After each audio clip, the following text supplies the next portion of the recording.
શિયાળામાં શરીરને ઠંડીથી રક્ષણ આપવા માટે આપણે વધારે પ્રમાણમાં ફેટવાળો ખોરાક ખાતા હોઈએ છીએ.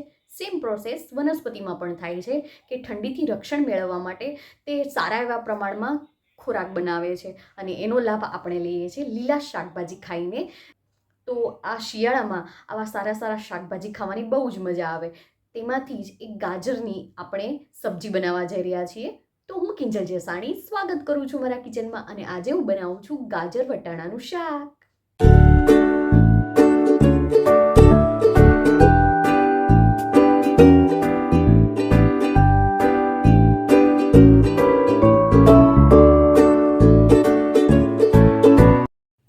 ગાજર લઈ લીધા છે, તેની છાલ કાઢીને નાના પીસ કરી લેવાના છે.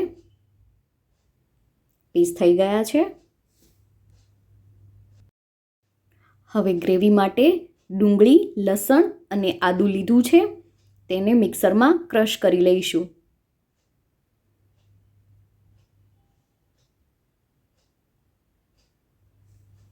આદું, લસણ અને ડુંગળીની પેસ્ટ તૈયાર થઈ ગઈ છે. હવે ટમેટાં લઈ લઈએ, તેના પણ પીસ કરીને તેને મિક્સરમાં ક્રશ કરી તેની પણ પેસ્ટ તૈયાર કરી લઈશું. ટમેટાની પેસ્ટ પણ તૈયાર થઈ ગઈ છે. હવે લીલા વટાણા લઈ લીધા છે. હવે એક કડાઈમાં તેલ લઈએ.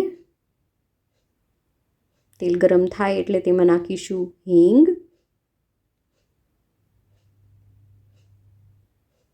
અને જીરું.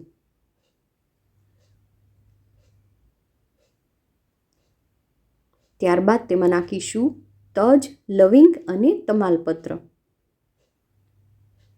ત્યારબાદ ડુંગળી, લસણ અને આદુની પેસ્ટ જે તૈયાર કરી હતી તે નાખીને સાંતળી લેવાની છે.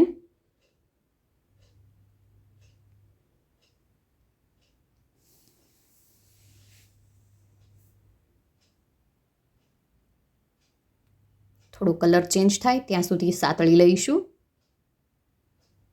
હવે તેમાં એડ કરી દઈએ સ્વાદ પ્રમાણે મીઠું,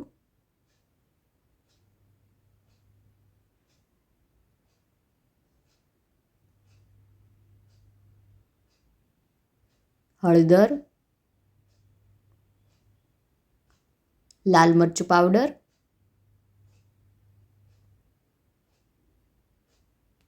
ધાણા જીરું પાવડર, બધું મિક્સ કરી લઈએ. ત્યારબાદ ટમેટાની પેસ્ટ એડ કરી દઈએ.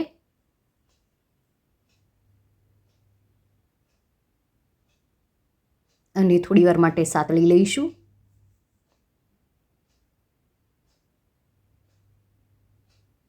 તેલ છૂટું પડે ત્યાં સુધી સાંતળવાનું છે. તેલ છૂટું પડી ગયું છે એટલે હવે એડ કરીશું ગાજરના પીસ.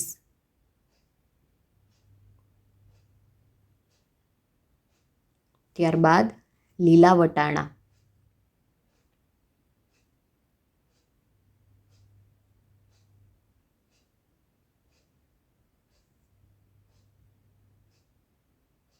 બધું મિક્સ કરી લઈએ.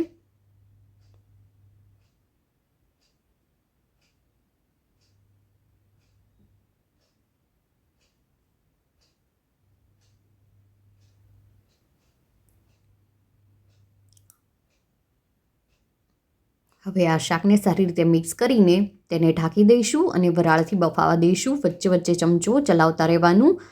લગભગ 10થી 15 મિનિટમાં શાક તૈયાર થઈ જાય છે અને આ શાકમાં પાણી નાખ્યું નથી એટલે થોડી વારે ચમચો ચલાવતા રહેવાનું જેથી નીચે દાજી ન જાય.